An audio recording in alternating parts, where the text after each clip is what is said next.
partager, à t'abonner avec la petite cloche de notification. Et moi, je te souhaite une très très bonne nuit et une très très bonne relaxation.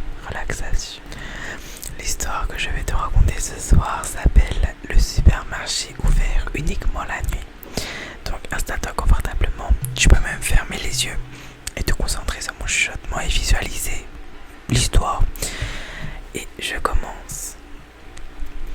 À l'entrée d'une petite ville entourée de forêts se trouvait un ancien supermarché abandonné depuis des années. Le parking était vide. Les panneaux publicitaires étaient effacés par le temps et les grandes vitres poussiéreuses reflétaient seulement les arbres sombres autour du bâtiment. Pendant la journée, l'endroit semblait totalement désert. Pourtant, certains habitants racontaient qu'après minuit, les lumières du magasin se rallumaient mystérieusement. Personne ne savait réellement pourquoi. Les rares personnes ayant affirmé s'en être approchées la nuit disaient entendre de la musique ancienne à travers les portes fermées. D'autres racontaient avoir aperçu des clients marcher lentement entre les rayons, comme dans un magasin parfaitement normal. Mais au lever du soleil, le bâtiment redevenait vide. Un soir d'hiver, un étudiant traversait cette ville pour rejoindre un ami, vivant plusieurs kilomètres plus loin. Son téléphone était presque déchargé et une forte pluie tombait sur la route. Alors qu'il cherchait un endroit pour acheter de quoi manger, il aperçut soudain les néons du vieux supermarché allumés au loin. Le parking était éclairé, les portes automatiques semblaient fonctionner et plusieurs voitures étaient garées devant l'entrée. L'étudiant trouva cela étrange car il était certain que ce magasin était abandonné depuis longtemps. Pourtant, la fatigue et la faim finirent par lui faire oublier ce détail. En entrant dans le bâtiment, il entendit immédiatement une vieille musique douce diffusée dans les haut-parleurs du plafond.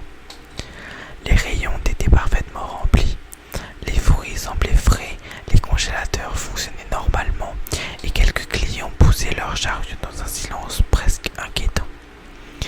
Quelque chose paraissait malgré tout anormal. Personne ne parlait. Aucun employé ne circulait dans les allées. Même les roues des chariots ne faisaient presque aucun bruit sur le sol.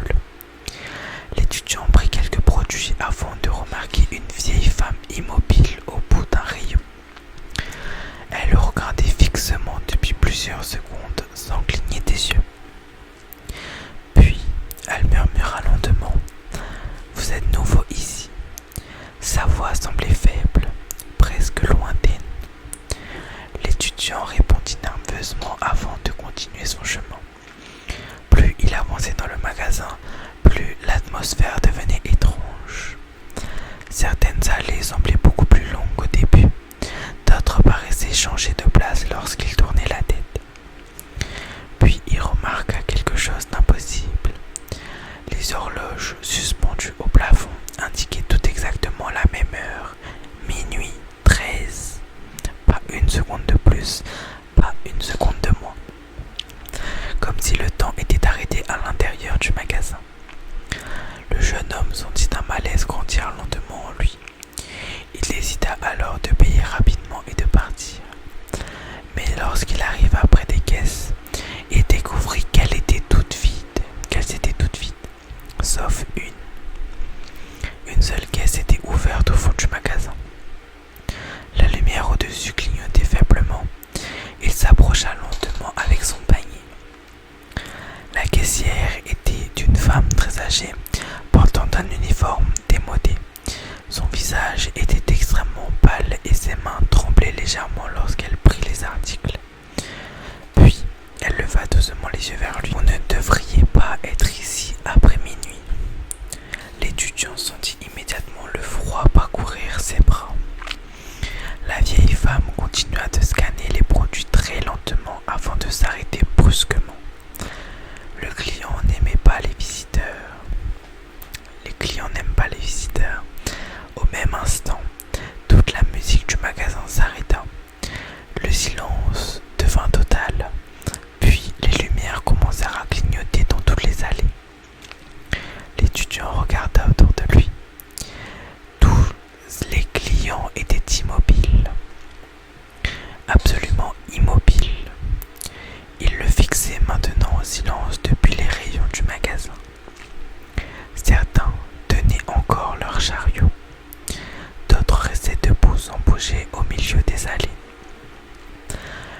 visage semblait anormalement pâle sous les néons. Puis, lentement, tout commencèrent à avancer dans sa direction. Le jeune homme recula immédiatement.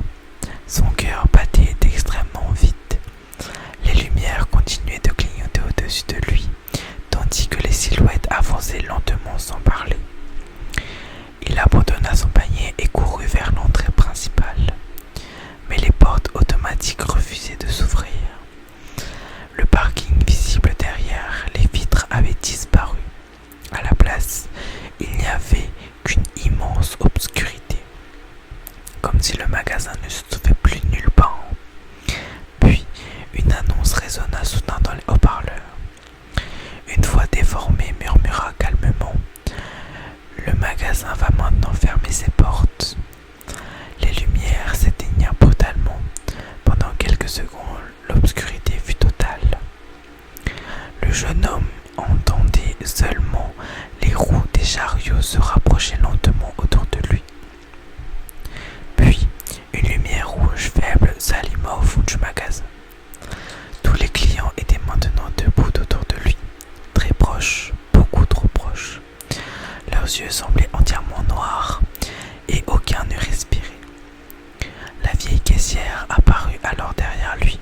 « Tu dois partir avant qu'il te voie vraiment. » Elle attrapa brutalement son bras et le poussa vers une petite porte de secours cachée derrière les caisses.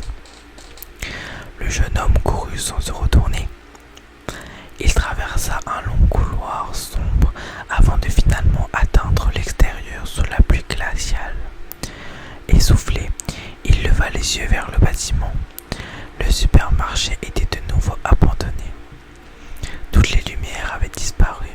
Le parking était vide et les portes étaient recouvertes de chaînes rouillées. Le lendemain matin, il revint sur place avec plusieurs habitants de la ville. Mais quelque chose avait changé. L'entrée du magasin n'existait plus. À sa place se trouvait seulement un vieux mur fissuré recouvert de mousse. Comme si le supermarché n'avait jamais été là. Pourtant, dans la poche de sa veste, le ticket de caisse était encore présent. Et dessus, juste sous l'heure minuit 13, une phrase était imprimée: « Merci de revenir la prochaine nuit. » J'espère que cette petite histoire t'aura plu. Franchement, moi, j'avais été à sa place, ça m'aurait fait flipper. Genre, je pense que j'aurais même pas rentré dans le supermarché.